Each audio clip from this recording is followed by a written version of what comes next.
Bienvenue au Balado Vivre, la deuxième saison. Merci à nos partenaires Nous TV pour leur travail exceptionnel. Et aujourd'hui, au Balado, on reçoit une femme extraordinaire, Caroline Michaud, une femme qui a vécu malheureusement des violences physiques et sexuelles, mais qui a su se remettre en piste. Et aujourd'hui, c'est avec ses beaux yeux brillants qu'elle nous raconte son histoire, mais surtout la façon dont elle s'est rétablie et qu'aujourd'hui, elle vit et elle n'est plus en mode survie. Donc, une belle heure avec nous, remplie de vérité et d'espoir.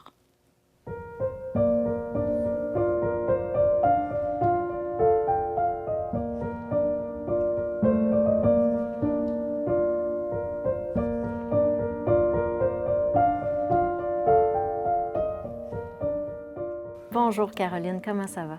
Ça va bien, toi? Ça va super bien. Bienvenue au Balado Vivre. Merci pour l'invitation. Hey, ça fait tellement plaisir. Ça fait plusieurs fois, quand même quelques fois qu'on se voit. Oui. On avait parlé déjà l'année passée, lors de notre première saison, qu'on voulait t'inviter sur le balado. Et c'est cette année, enfin, que ça se fait. Oui.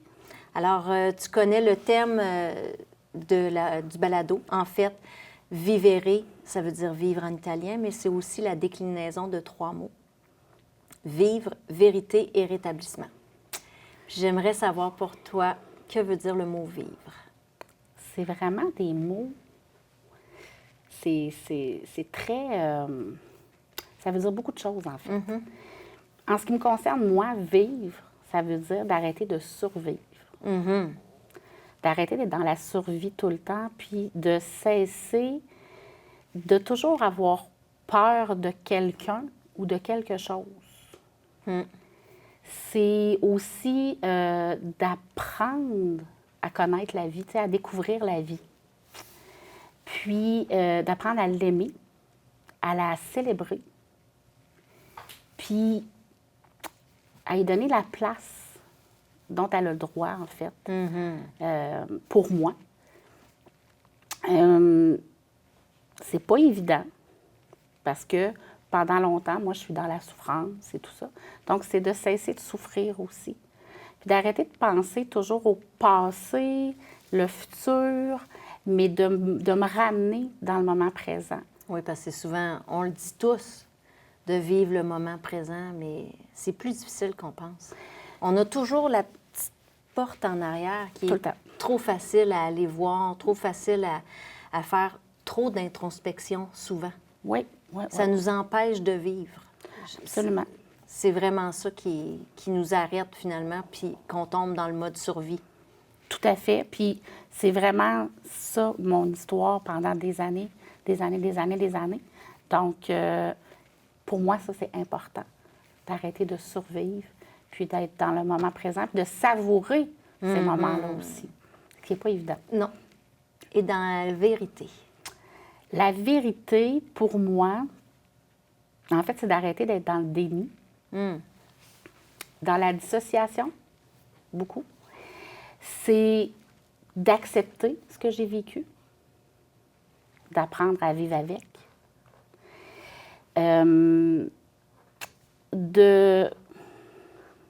d'accepter les atrocités que j'ai vécues, me dire, oui, effectivement, ce que j'ai vécu, c'est l'horreur, mais je suis devenue une femme extraordinaire, avec un grand cœur, malgré tout ça. Donc, ça, c'est ma vérité à moi. C'est d'apprendre, en fait, me donner le droit d'aimer, puis d'être aimée aussi. C'est beaucoup ça, je te dis. Bien, c'est beaucoup. Oui. C'est énorme. Ça paraît énorme. facile Ça a comme l'air ça. facile quand on le dit comme ça, mais quand on le met en application, on le voit à quel point ça prend beaucoup de courage et d'énergie. Parce que c'est facile parler, c'est facile dire ce qu'il faut dire, Ouais. mais de le mettre en application, c'est vraiment ça qui, à chaque jour, est un défi souvent. Effectivement. Puis aussi d'accepter, en fait, de me dire, d'intégrer que ce qui est arrivé, c'est pas de ma faute. Et tu n'es pas ce qui est arrivé. Absolument. Ça ne te définit pas. Non. Ça définit l'autre. Tout à fait. Quand on dit que la honte doit changer de clan, C'est ça aussi. C'est ça qu'il faut qu'on se permette de faire. Oui. Puis la vérité aussi, c'est que ça m'a amenée à être la personne que je suis. Donc ça aussi, c'est ma vérité. C'est pas beau ce que j'ai vécu, mais je peux le transformer Exact. en quelque chose de beau, qui est mon bagage de vie, qui est devenu moi, en fait. Et le rétablissement? Le rétablissement, ça, c'est un cheminement de toute une vie, en fait. C'est au quotidien, c'est au jour le jour. Il y a des journées plus faciles que d'autres. C'est pas quelque chose qui se fait comme ça. Le rétablissement, c'est de... Comment je dirais ça? C'est de vraiment y aller dans ma guérison, puis de vouloir continuer de guérir. Tu dirais-tu que tu te permets à chaque jour de te réaligner? Oui, puis j'ai pas le choix. Bien, c'est ça, hein? C'est souvent ça quand on est dans le rétablissement, parce que même quand on pense qu'on est totalement guéri puis que ça reviendra pas ou que c'est... Il nous arrive toujours quelque chose, une petite roche dans le soulier qui nous rappelle que, oh, OK, aujourd'hui, je me permets de me réaligner puis de prendre le temps de respirer puis de revenir dans mon rétablissement. Hein? Il y a tout le temps quelque chose. Tout le temps, que ce soit une parole de quelqu'un, quelque chose qu'on voit à la télé, une odeur, une chanson. Il y a tout le temps quelque chose qui nous ramène à ce qu'on a vécu, aux séquelles, aux traumatismes, peu importe, aux cicatrices. Donc, c'est toujours de se ramener, de se ramener, de se ramener. C'est aussi, moi, dans le rétablissement, c'est d'arrêter de toujours vouloir laver ma honte. C'est aussi pas facile. Ça paraît facile, tu sais, quand je le dis, mais de le vivre, de le faire, c'est pas évident. Ce qui fait partie aussi du rétablissement, c'est de vouloir tendre la main à des femmes qui en ont besoin. Ça, pour moi, ça fait partie de ma guérison aussi. C'est ça qui est beau. C'est ça que je trouve dans toutes les femmes qui sont passées ici. Je trouve que c'est tellement le message qui ressort le plus souvent. Toutes celles qui ont vécu des épreuves, elles veulent que ces épreuves-là servent à quelque chose. Oui. Et dans le don de soi, puis de tendre la main aux autres, c'est vrai que ça fait du bien. C'est vrai que ça fait du bien. Oh, oui. Puis j'ai longtemps été une femme qui était seule, puis grâce à la Fondation, je rencontre plein de belles femmes, puis plein de belles histoires, mais c'est toujours le point commun. Oui. Des femmes qui ont vécu des trucs, puis que là, ils se mettent au service du bien-être des autres. De faire comprendre que oui, c'est difficile aujourd'hui, mais un jour, tu vas voir, ça va te donner une force que tu connaissais peut-être même pas. Et c'est parce que ça donne un sens à ce que tu as vécu. Parce qu'en réalité, à un moment donné, tu te dis, mais pourquoi moi? Pourquoi j'ai vécu ça? Pourquoi ci et ça? Puis le fait de pouvoir venir en aide à des personnes, ça vient donner un sens à ce que tu as vécu, puis ça vient mettre un baume, je pense, puis du positif aussi, tu sais. Fait que c'est ça qui fait du bien, tu sais. Puis c'est de dire, bien moi, mon bagage, malgré le fait que ce bagage-là, je l'ai eu à travers de la souffrance, etc., ça reste que ça peut servir, tu sais. Fait que c'est ça qui fait du bien. Puis c'est pour ça, je pense qu'on a toute tendance à vouloir tendre la main puis à vouloir venir en aide aux gens. C'est de dire... Puis aussi, de se dire, bien, moi, j'aurais aimé ça, qu'on m'aide à certains moments dans ma vie. Oui, oui. Ça, c'est la phrase que je disais quand on a lancé la Fondation. J'aurais aimé ça. Ouais. J'aurais aimé ça, pas être seule dans ces moments-là, pas me sentir seule. Ouais. Pas me sentir seule. C'est cette solitude dans ton problème qui paraît si lourd. Tout à fait. Est-ce que tu as envie de nous partager un peu de ton histoire? Oui, absolument. Par où commencer, mon Dieu? En fait, mon histoire, ça commence, mettons, mes parents ont divorcé, j'avais à peu près 4 ans. Puis, ma mère a fait rentrer un homme dans sa vie, j'avais à peu près 6 ans. Puis, cet homme-là est devenu mon bourreau. Oh boy. Donc, il était dans ma vie de l'âge de 6 ans jusqu'à l'âge de 13 ans. Puis, en fait, cet homme-là, c'était un monstre, littéralement. Son but dans la vie, c'était de me détruire à tout prix. Tu avais 6 ans. Oui, j'avais 6 ans. La première fois qu'il est rentré chez moi, puis en fait, c'est pas un inconnu, hein, c'était, ça va être difficile un peu de se mettre dans la famille, si je peux dire. C'était mon oncle, en réalité. Oh! Donc, c'était le mari de la sœur à mon père. OK? OK. Donc, je le connaissais. C'était Ben pas oui. un inconnu. Mais quand il est arrivé chez moi, au début, ma mère, elle nous a fait voir ça comme on héberge mon oncle, bon, tout ça. Puis finalement, il n'est jamais reparti. Et cet homme-là, c'était la méchanceté incarnée. Puis son but, là, pour vrai, là, c'était de me détruire. De tout ce qu'il pouvait faire pour me faire du mal, il le faisait. Puis ça se traduisait comment, en fait? C'est que, mais premièrement, il y a eu des abus sexuels pendant pratiquement tous les jours, pendant cette période-là de 6 à 13 ans. Et c'était, oui, il y en avait qui s'étaient cachés dans ma chambre à coucher. Ils venaient me rejoindre le soir, la nuit, en cachette, évidemment, en catimini, pour pas que ma mère s'en rende compte.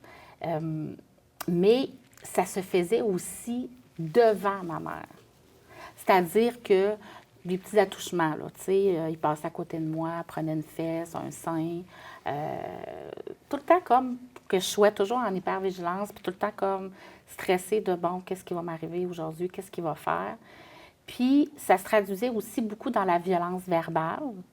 Donc, moi, j'étais une ci, une ça, une moins que rien, une folle, une vache. Bon, en fait, tous les mots que tu peux imaginer. Moi, c'était ça à longueur de journée.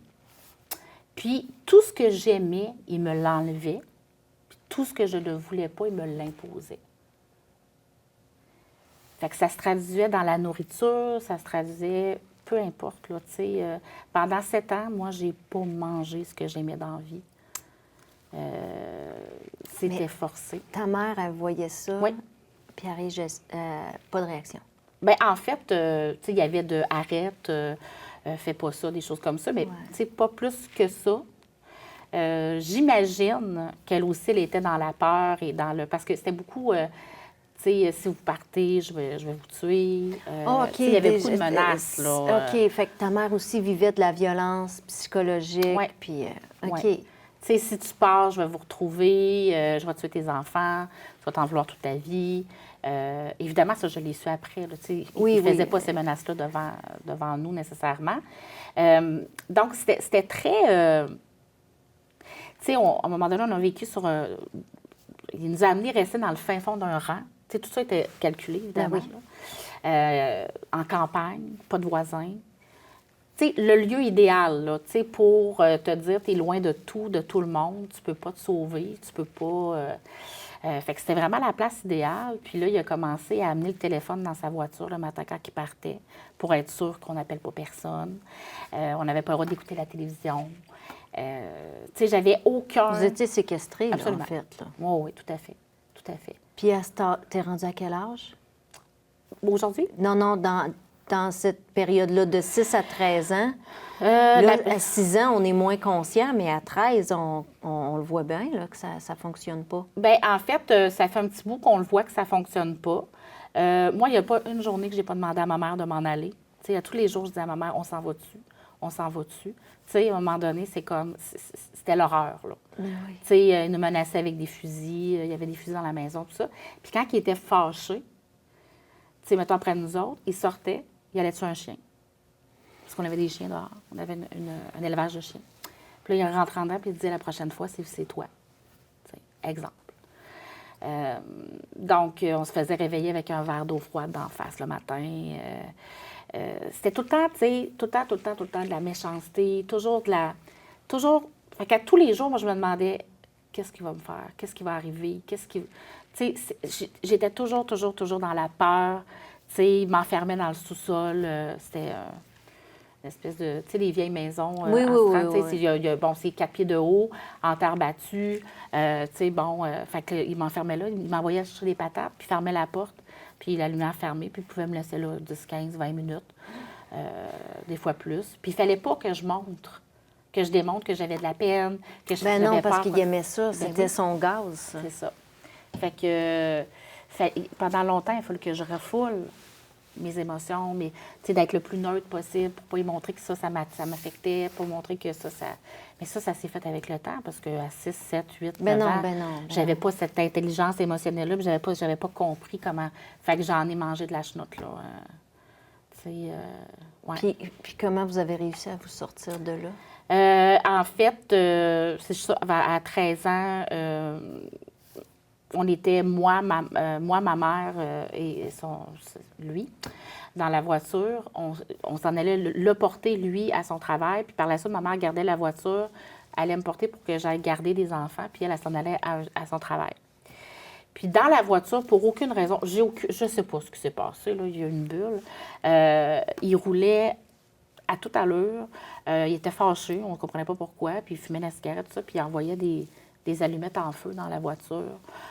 Puis tout le long, il nous traitait tous les noms, puis bon, etc., etc. Moi, tout le long, je me suis dit, on va se planter quelque part, là, on va rentrer dans un poteau, ça va être fini. Mais honnêtement, ça m'aurait quasiment... J'aurais quasiment aimé mieux que ça finisse de même. Fait que quand on est arrivé à son travail, sur le lieu de travail, puis qu'on a fait un switch de conducteur, il nous a menacé de mort et on avait un collègue de lui qui était là à ce moment-là et qui a entendu la menace. Donc, quand on embarquait dans la voiture, ma mère, elle a dit, là, on appelle la police. Fait qu'on a appelé la police, on a fait une déposition, moi, ma mère, qui était quand même assez longue et pénible. Puis, il est revenu sur les lieux de où moi je gardais. On a appelé la police pour dire, là, il est là, qu'est-ce qu'on fait, là, tu sais? Parce que là, il est dehors, on a fermé les portes, on a barré, tout ça, on a enfermé les enfants dedans. Ma mère n'a jamais été travailler, elle est restée avec moi là-bas. Et puis, c'est ça. Puis, la police est arrivée, ils l'ont menotté, ils sont partis avec. Ils l'ont gardé 24 heures. Alors, on a eu 24 heures pour déménager. Partir, sortir de là, etc. Donc, c'est comme ça qu'on a réussi à sortir de là. Mais c'était pas fini, là. C'est pas parce que tu sors physiquement quelque part que c'est fini, là. Donc... Est-ce que c'était à ce moment-là que ta mère, elle a appris qu'il t'abusait puis tout ça? Non, elle le savait. Elle le savait? Oui. J'y avais dit d'ailleurs, premièrement, elle le voyait, là, il venait dans la chambre de bain, j'avais pas le droit de barrer ma porte, fait qu'il venait pendant que je prenais mon bain. Elle a vu des choses, tu sais. Il m'a déjà embrassée devant elle, là. Quand je dis embrasser, c'est pas un petit bec sur le bout de la bouche, là, tu sais. Fait qu'il faisait des choses devant elle. Mais le gros, je dirais, le plus gros abus que j'ai eu, c'est très peu de temps avant qu'on parte. Il avait décidé qu'on dormait dehors, à pleine lune, aux étoiles. Puis il voulait qu'on fasse un genre de camping, là, tu sais. C'est parce qu'il y avait des bulles, il y avait des lubies comme ça, des fois, là, tu sais. Premièrement, il prenait beaucoup d'alcool. Fait que ça y arrivait souvent, là, d'avoir des bulles comme ça. Fait que moi, j'étais contente parce que je me disais, on va tout être dehors. Fait qu'il ne m'arrivera rien. Fait que, mais c'est pas ça qui est arrivé parce que mon frère, il a dit, moi, parce que j'ai un frère, mon frère, il a dit, moi, non, je reste pas ici, je rentre en dedans. Ma mère a dit, moi non plus, je rentre en dedans, je me fais piquer, fait que c'est terminé. Alors moi, j'ai voulu rentrer, il n'a pas voulu, évidemment. Et là, j'ai vraiment vécu le plus gros abus, vraiment, que j'avais eu de toutes ces années-là. Il a fini par s'endormir et quand je suis rentrée en dedans, je suis allée réveiller ma mère. Puis là, je lui ai dit ce qui venait de se passer. Et je pleurais, évidemment. Et ma mère, elle m'a dit, va te coucher. C'est tout. Ça s'est arrêté là. Donc, moi, je me suis dit, elle ne me croit pas, ou elle ne veut pas en entendre parler, ou peu importe. Donc, je suis partie avec ma peine, ma douleur, coucher dans mon lit, à broyer ma vie. Ouais. Fait que ma mère, elle le savait. Là. OK. Ouais. Puis aujourd'hui, tu parles à ta mère? Non. OK. Non, mais c'est récent, là. OK. C'est long avant de... Tu sais, moi, j'ai voulu avoir... Tu sais, j'ai pas eu de mère quand j'étais jeune parce qu'il nous empêchait d'avoir une maman. Tu sais, nous autres, quand on était malade, il fallait s'organiser tout seul, etc., etc. Ma mère n'avait pas le droit de nous câliner, elle n'avait pas le droit d'être une mère, en fait. Il ne donnait pas ce droit-là. Donc, moi, j'ai pas eu de mère, en fait. Fait que ça m'a beaucoup manqué. Fait que toute ma vie, j'ai voulu avoir ma maman. Tu sais. Fait qu'au-delà de ce que j'avais vécu, de ce qu'elle, elle savait, etc., moi, je voulais ma maman. Donc, j'ai été longtemps à essayer d'avoir une relation avec elle malgré ça, essayer de lui pardonner, d'expliquer, de me dire, écoute, elle aussi était sous l'emprise d'eux, elle a Ouais. vécu des choses, etc.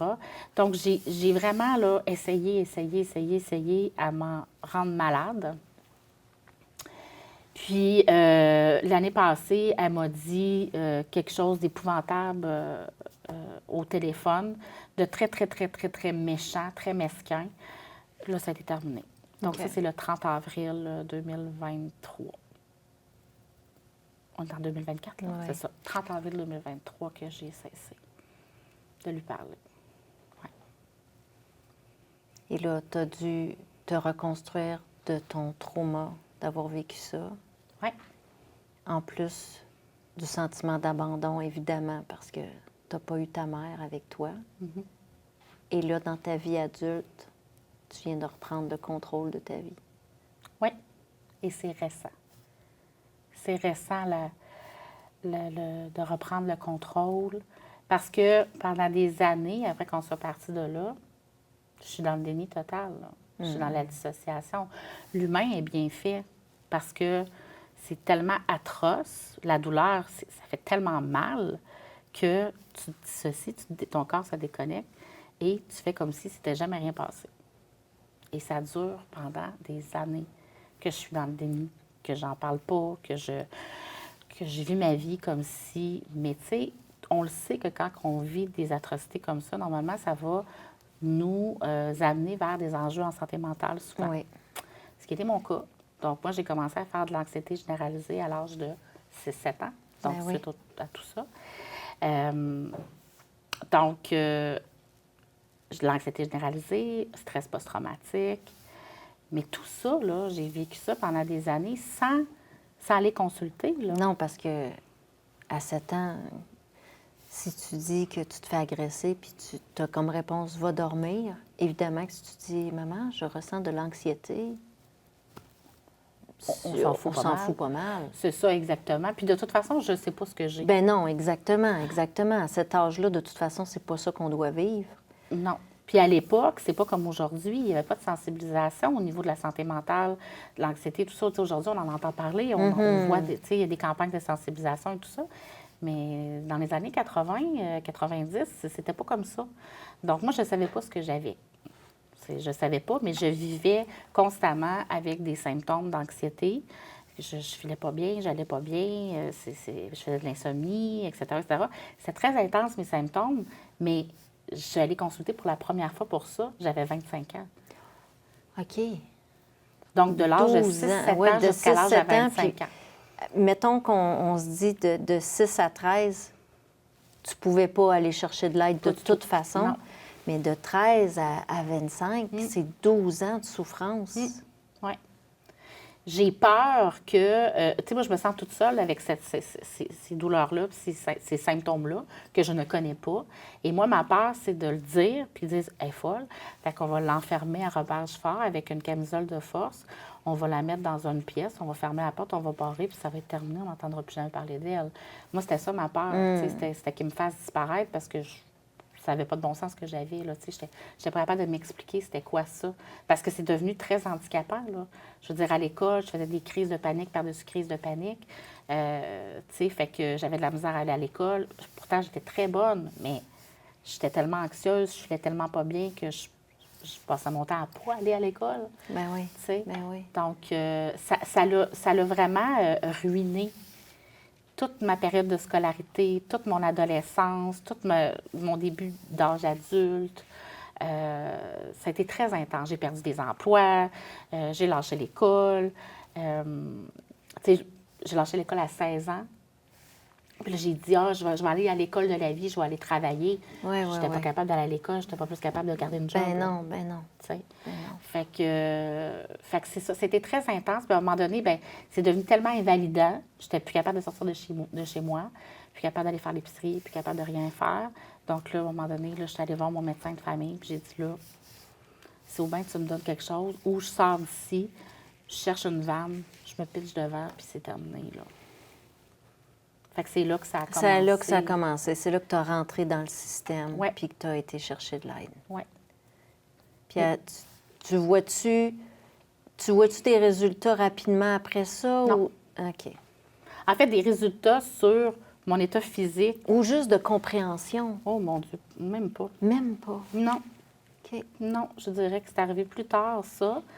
Les symptômes physiques ont diminué un peu quand même. J'ai eu des moments de répit parce que la médication a fait effet.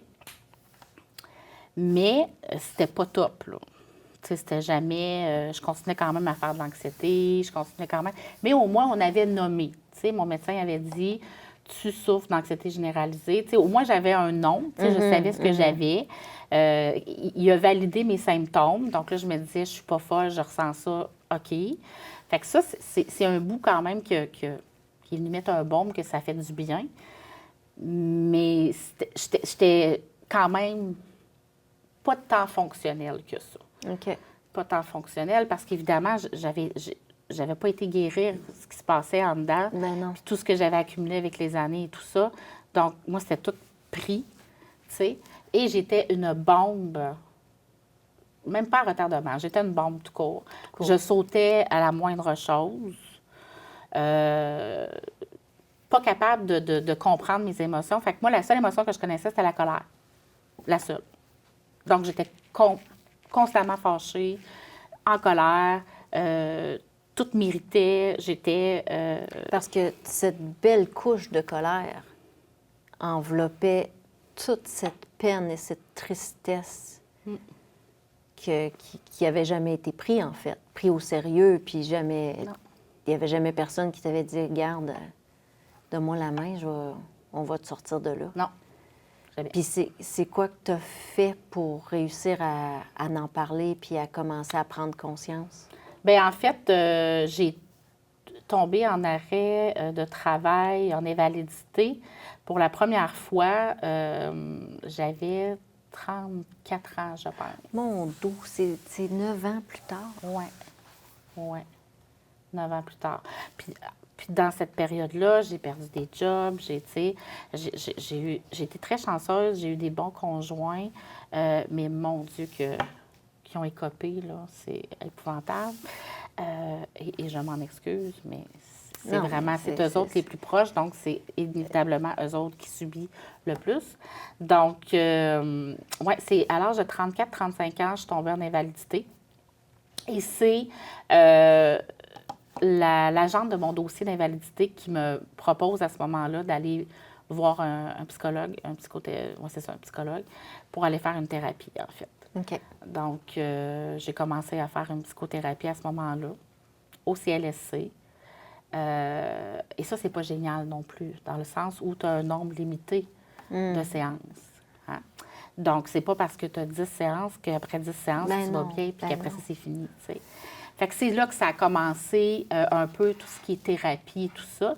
Mais, tu sais, oui, je vidais mon sac. Oui, je disais ce que j'avais vécu, ce qui s'était passé. Ça faisait du bien. Mais je faisais pas plus de travail sur moi-même. Je fermais la porte, je me retournais chez nous, puis c'était terminé. Je faisais pas d'introspection, j'essayais pas de faire des causes à effet, j'essayais pas... Non, moi, je sortais ce que j'avais à sortir, puis ça s'arrêtait là. Fait que c'était pas tant thérapeutique, là, tu sais. Puis on a travaillé plus sur le cognitivo-comportemental, là, tu sais, plus au niveau de l'anxiété que ce que j'avais vécu réellement aussi. Donc, Ce qui créait l'anxiété, absolument. moi, c'est ce qui me fascine. C'est que à partir du moment où tu sais que tu as un problème d'anxiété, pourquoi qu'ils vont pas chercher qu'est-ce qui crée ça? Tu n'es pas né avec ça. Non. T'es pas né, on vient pas au monde hyper vigilant, avec une colère intense, puis on vient pas au monde comme ça. Non. C'est clairement, au lieu de soigner le problème, il devrait soigner la cause du problème. Absolument.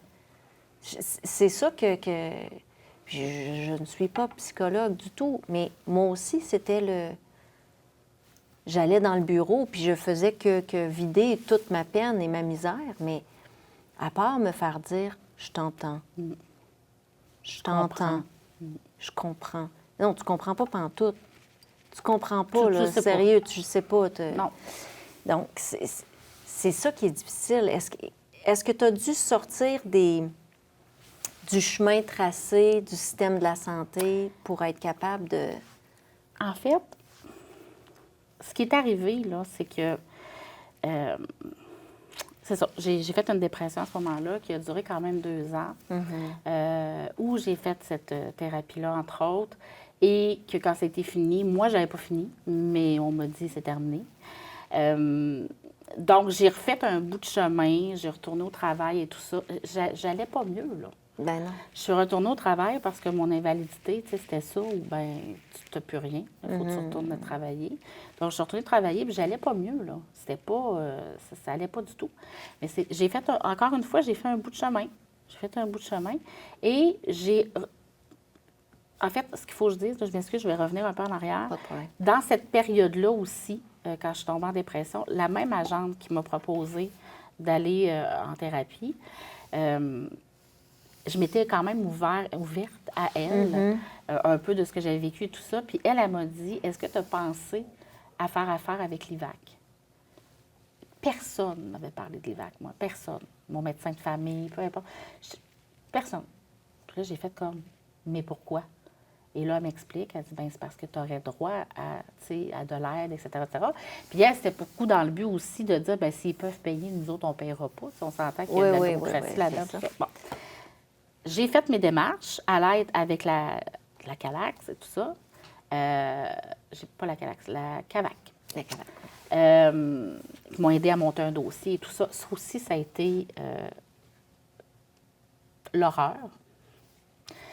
De prouver qu'elle était une victime, c'est quelque chose. C'est vraiment quelque chose. C'est pas évident. Puis moi, en fait, mon bourreau, il est décédé quand j'avais 19-20 ans. Je ne l'ai jamais emmené en cours, j'ai jamais... Bon. Donc là, il a fallu que je me débatte de « ouais, mais pourquoi tu n'en as pas parlé avant? Pourquoi que tu ne l'as pas, lui? » Tu sais... Oui. Ça, c'est dans quelle année? Je sais pas. C'est ça, là, j'ai 34-35 ans, là, quand je suis tombée en dépression la première fois. Je sais pas si aujourd'hui, ils sont un peu plus à l'écoute et moins... Bien, écoute, moi, j'ai un historique avec eux autres, c'est-à-dire qu'à l'époque, je me suis battue, ils m'ont refusé à cause du délai de prescription à l'époque, parce que le fameux délai de prescription. Donc, je me suis rendue au tribunal administratif. Je me suis rendue jusque-là. Là, j'avais 3 juges en avant de moi. J'avais les avocats de l'IVAC qui étaient contre moi, d'une certaine façon, qui parlaient de jurisprudence, de toutes sortes de choses que moi, c'est pas du tout mon langage. J'avais pas d'avocat parce que je savais pas qu'il fallait que je me mène un avocat. Fait que, je me suis fait complètement démolir parce que là, tu racontes ton histoire dans les moindres détails. Et finalement, au final, pour te faire dire, ben non, ça passera pas. Donc, voilà. Alors ça a été quand même une claque à la gueule intense. Parce que tu vas chercher de l'aide, puis t'en ressors plus blessé que tu étais avant d'arriver. C'est un petit peu contradictoire, là. Oui. Ça fait pas de bien du tout. Donc ça, c'est vers 34, 35, 36 ans, là, dans ces eaux-là. Et j'ai retombé à 40 ans. J'ai repogné une débarque là. Tout a débarqué. Là, tout a lâché, en fait. Le psychologique, le physique, tout a lâché. Donc là, je mangeais plus, je dormais plus. J'avais des symptômes physiques que j'avais jamais eu de ma vie. Je ne savais pas ce que j'avais. Je savais que c'était de l'anxiété, mais là, c'était plus que ça. Là. Non, ton corps était tanné. Oui, là, j'étais épuisée. Il t'a dit, moi, je débarque. Oui, il a dit, gars, là, ça ne marche plus. Je suis allée, entre-temps, j'avais changé de médecin de famille, je suis allée voir le nouveau médecin de famille.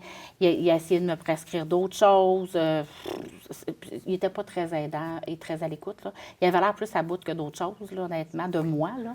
Parce qu'en plus, je suis hypocondriaque. Fait que, tu sais, moi, j'arrivais dans le bureau, puis j'étais tout le temps bien stressée, puis etc. Fait qu'on dirait qu'il était comme tanné, là, tu sais. Puis là, je disais, vas-tu finir?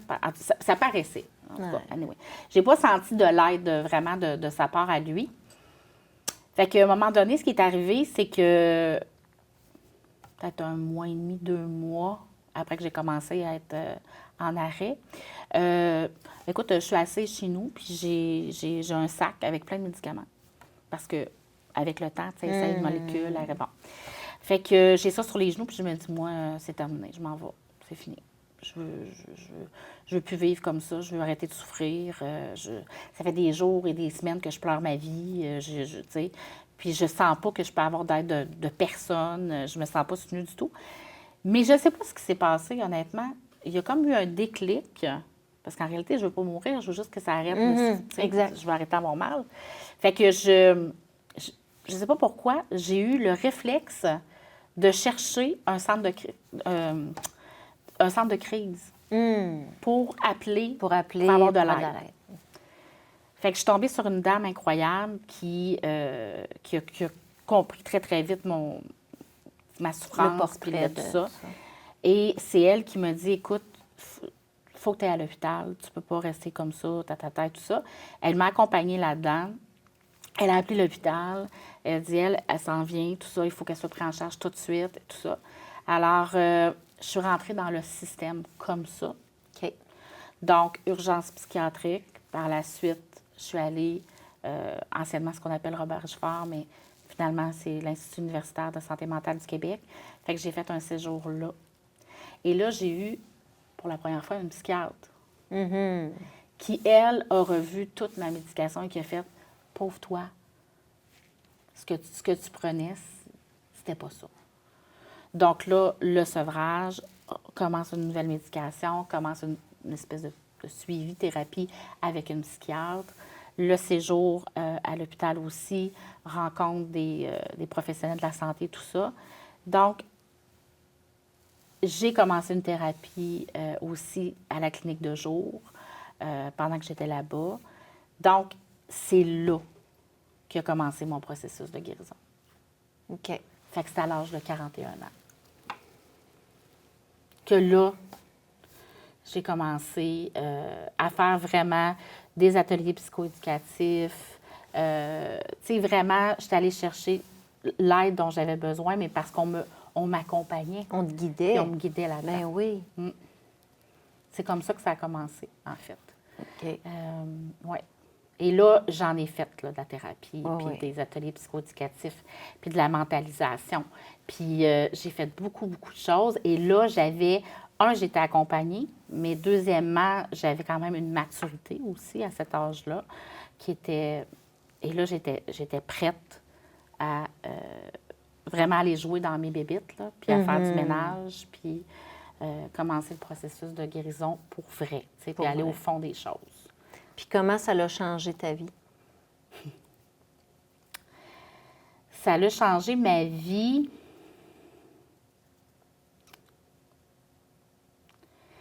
Parce que là, maintenant, je vis. Parce que jusqu'à l'âge de 41 ans, moi, je survivais. Il n'y a pas d'autre mot. J'étais en survie. Ah oui, ben oui. Donc, c'est ça que ça a changé. C'est que j'ai commencé à vivre, à me donner le droit d'être heureuse, me donner le droit d'aimer, d'être aimée. De faire confiance. Est-ce que maintenant, tu laisses rentrer les gens? Oui. Oui. C'est pas facile. C'est pas facile. J'ai encore, tu sais, j'ai des séquelles, là, j'ai des traumas. Bien, c'est là. sûr. OK? Fait que c'est sûr que je fais pas ça comme ça. Tu sais, faire confiance, ce que j'ai de la misère, c'est ma vulnérabilité, surtout avec mon conjoint. De démontrer ma vulnérabilité et que j'ai de la misère. Parce que moi, dans ma tête à moi, tu vas venir l'utiliser contre moi. Bien, ta programmation, c'est ça. Oui. Ta programmation, c'est ça. Fait que, tu sais, tant que ça ne sera pas reformaté, ça partira jamais. Parce que ça te ramène, tu sais, excusez de l'anglicisme, mais les neuroassociations, Oui. dès que tu vis quelque chose, ça retourne à ton programme Oui. 6, 7, 13 ans. Oui. Cette période-là, qui a été longue, Oui. mais regarde toutes les années que ça t'a pris avant de pouvoir commencer à te remettre de ces années-là. Fait que tous les mauvais programmes Oui. qui sont là, c'est sûr qu'ils font en sorte qu'aujourd'hui, tu reviens dans... Tu les comprends. Oui. Aujourd'hui, tu les comprends, Oui. t'en prends conscience. Absolument. Mais ça reste là. Oui. Puis c'est un vieux réflexe. Ben oui. Tu sais, je vais avoir tendance à, au lieu de démontrer que j'ai de la peine, puis te nommer ça me fait de la peine. Ça me fait mal. Je vais me mettre en colère. Ben oui.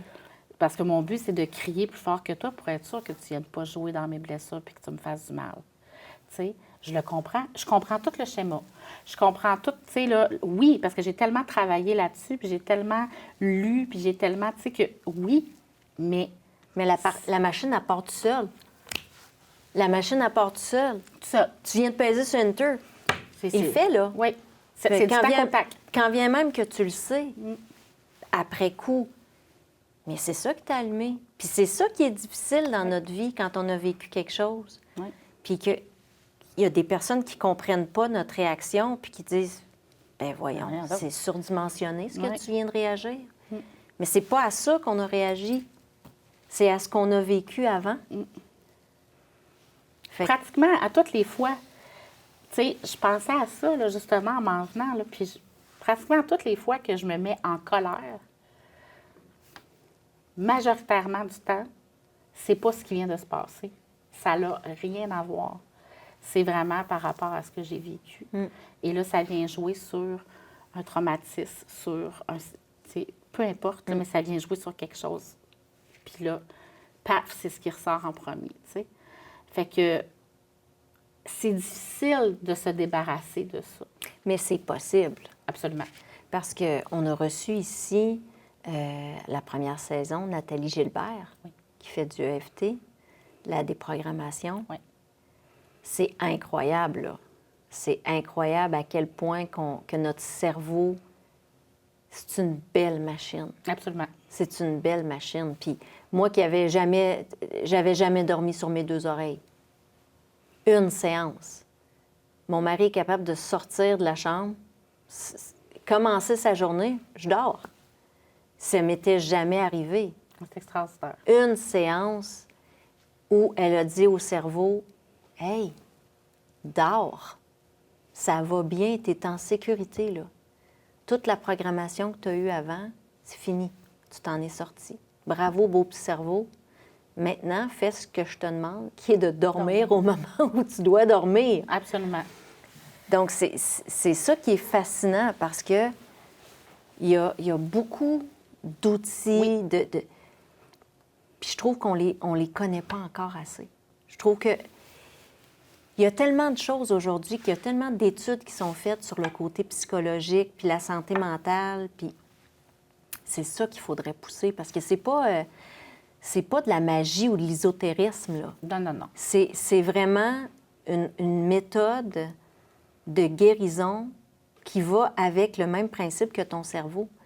Tu sais, ils mettent des enfants dans une pièce, puis ils voient leur réaction face à des situations. Ils constatent.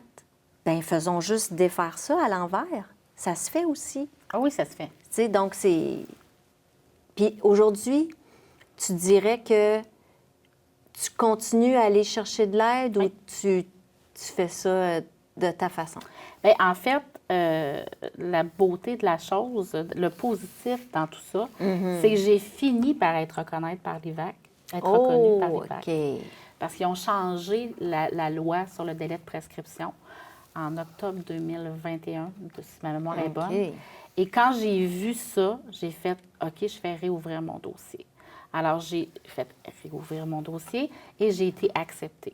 Donc là, le fait d'être acceptée, ça me fait du bien aussi parce que moi, mon bourreau est décédé. Donc moi, j'avais besoin, c'est pas une question de faire pitié ou quoi que ce soit, Non, mais non, j'avais non, besoin non. qu'on dise, je te reconnais en tant que victime. Tu es une victime. Tu sais. J'avais besoin de cette validation-là. Puis le fait d'être reconnu par l'IVAC, bien évidemment, on a le droit à plusieurs choses de payer ou quoi que ce soit pour venir t'aider. Donc ça, c'est une belle chose. Ça a été une grosse bataille, mais ça a valu la peine pour ce que ça donne en bout de ligne, quand même. Tu sais, c'est comme, mettons, un psychologue, exemple, c'est payé, etc., etc. Fait que, tu sais, pour ceux et celles qui ont moins de sous, par exemple, ça peut être très intéressant. Donc, premièrement, je suis rentrée à l'IVAC, là, si je peux dire. Là. Fait que ça, c'est une chose. Et j'ai commencé aussi à... tu sais, oui, j'ai vu des psychologues, comme j'ai dit, tu sais, j'ai fait des ateliers psychoéducatifs et tout ça. Mais là, je suis rendue à l'hypnose. Et ça va bien. Ça m'aide beaucoup aussi parce que ça ressemble un peu à, justement... La déprogrammation. Absolument. Fait que ça, honnêtement, avoir su le bien-être que ça faisait, j'aurais commencé par ça, je pense. Tu sais? Parce qu'honnêtement, je pense que c'est une des choses qui a été le plus aidante pour moi, c'est l'hypnose. Bien, c'est parce que ça nous ramène exactement au cœur du problème. Ouais. Moi, quand j'en ai fait, ça a été ça. C'est des endroits que notre cerveau est vraiment bien fait. Il l'a oublié, puis tant qu'on y va pas puis qu'on le creuse pas, on n'est pas capable de le guérir. Ouais. Fait que, oui, c'est vrai que l'hypnose, ça fait son effet qui est très bénéfique pour ce qui est très enfoui, je pense. Bien, c'est un peu ça que l'hypnologue, elle m'expliquait, c'est qu'elle dit tout ce que tu as fait en thérapie, c'est pas perdu. Ben non. Mais c'est beaucoup en surface. Eux autres, c'est plus la surface.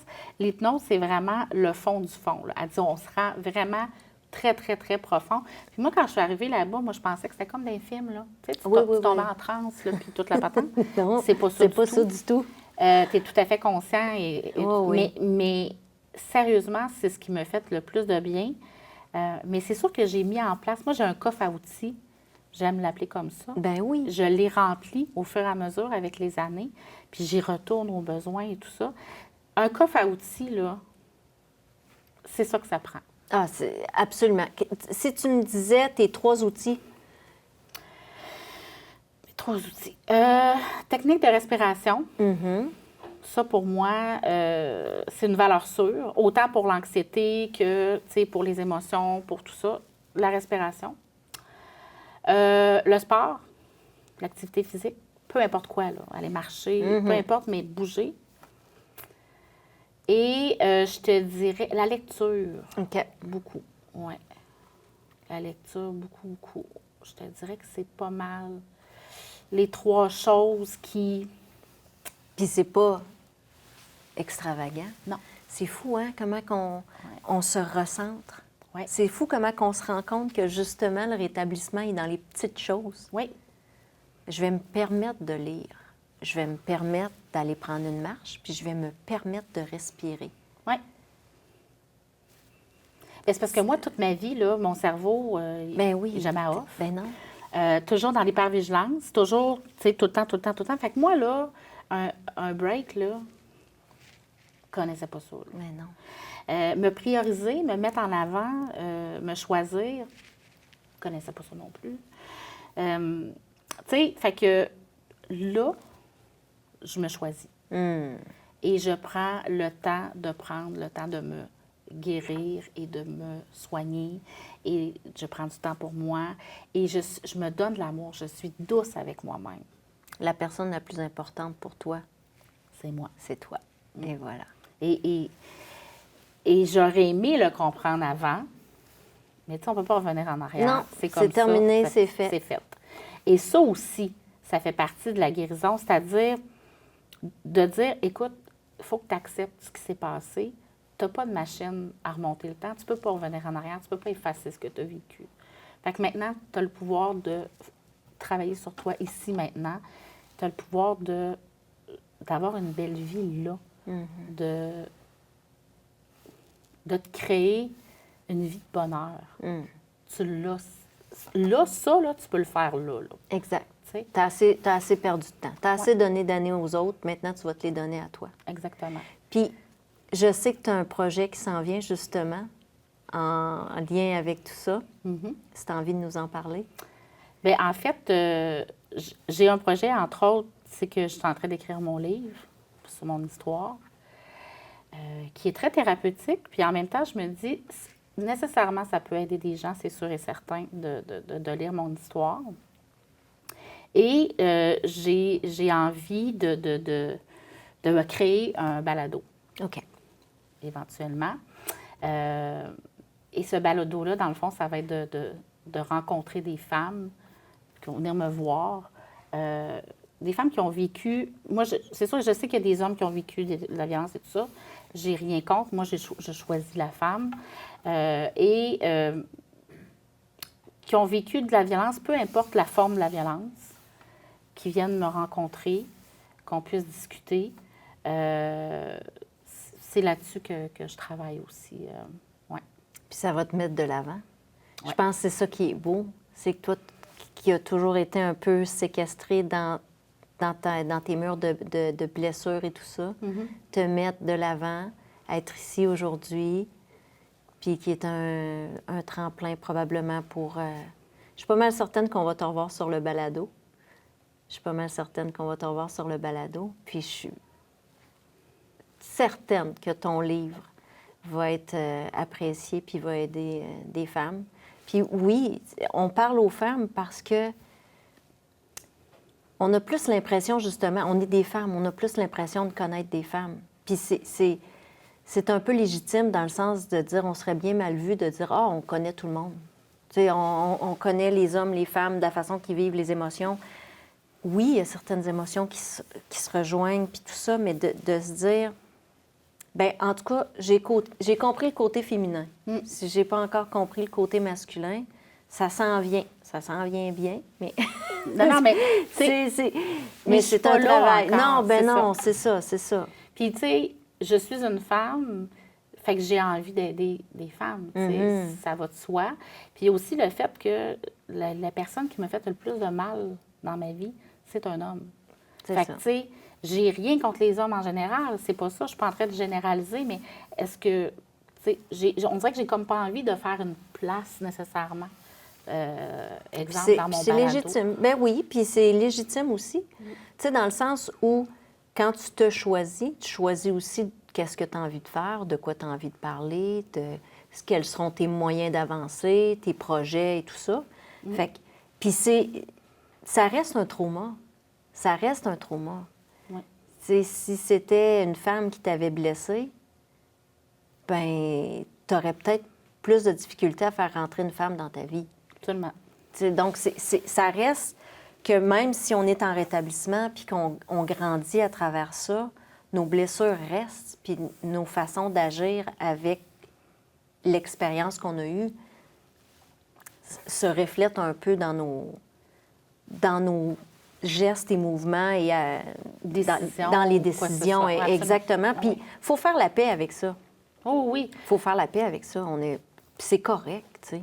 Tu sais, je me dis, regarde, j'ai le droit de le faire de la façon que moi je veux. Tout à fait. Ça part de mon projet à moi, de ma volonté à moi. Puis c'est sûr et certain que peu importe ce qui va arriver dans les prochaines semaines, mois, années, peu importe, je veux aider le maximum de personnes possible. Donc, ça se traduira comme ça pourra. Il arrivera ce qui arrivera, que ce soit du bénévolat, que ce soit... éventuellement, un jour, je voudrais arrêter de faire le travail que je fais actuellement depuis plus de 20 ans, puis de vraiment me consacrer à ça, c'est-à-dire aider la femme. Je ne sais pas comment ça va se traduire nécessairement, mais je sais que je veux passer le reste de ma vie à aider les femmes, peu importe la manière. Ça n'a pas d'importance. Ça peut être un petit geste, ça peut être... peu importe. Donc, moi, je suis vraiment beaucoup là-dedans. Et ça me fait du bien de penser à ça. Ça me fait du bien de penser à ça. Puis ça me fait du bien aussi de savoir qu'on peut s'en sortir. On a le droit d'avoir une belle vie. On a le droit de réussir notre vie personnelle et professionnelle malgré tout ce qu'on a vécu. il y a moyen de passer au travers. C'est pas facile. C'est pas, tu sais, puis on reste avec des traumas, on reste avec des séquelles, mais on apprend à vivre avec, puis ça fait partie de nous. Puis à un moment donné, bien, on jongle avec ça, puis on est capable de... Puis ça fait en sorte, je le disais un petit peu au début de l'entrevue, mais c'est ce qui fait que je suis moi. Mhm. Tu sais, fait que, est-ce que je peux tout détester de ça? Non. Parce que je pense sincèrement que si je suis cette femme-là aujourd'hui, bien, c'est beaucoup à cause de ce que j'ai vécu et de ce qui m'est arrivé et de tout le parcours qui s'en est suivi. Donc, est-ce que je peux me dire qu'en quelque part, bien, il y a du positif à travers ça, Ben malgré oui. tout, tu sais? C'est Adi Giroux qui disait « Honore tous tes choix, même ceux que tu n'as pas choisis. » Parce que c'est ce qui fait où tu es aujourd'hui et la personne que tu es aujourd'hui. Oui. Donc, il faut honorer même notre passé, Mhm. parce qu'aujourd'hui, ça fait la personne forte qu'on est. Oui. Ah, ça, pour être forte, là, oui. Ouais, écoute, dans tes beaux yeux brillants, je le vois, ta force. Merci beaucoup d'avoir partagé avec nous. Merci à toi. C'est déjà terminé. Déjà, mon Dieu, ça a passé vite. Ça a bien été, hein? Oui. Merci à vous d'avoir été là. Je vous rappelle que la Fondation est en levée de fonds. Donc, si vous voulez faire un don, on a une belle boutique en ligne au www.fondationvivere.ca. Merci à nos partenaires Cogeco, Nous TV. Merci infiniment de votre excellent travail. On est tellement fiers de revenir pour une deuxième saison. Et je vous quitte en vous disant qu'il n'est jamais trop tard pour commencer à vivre. Merci. À bientôt.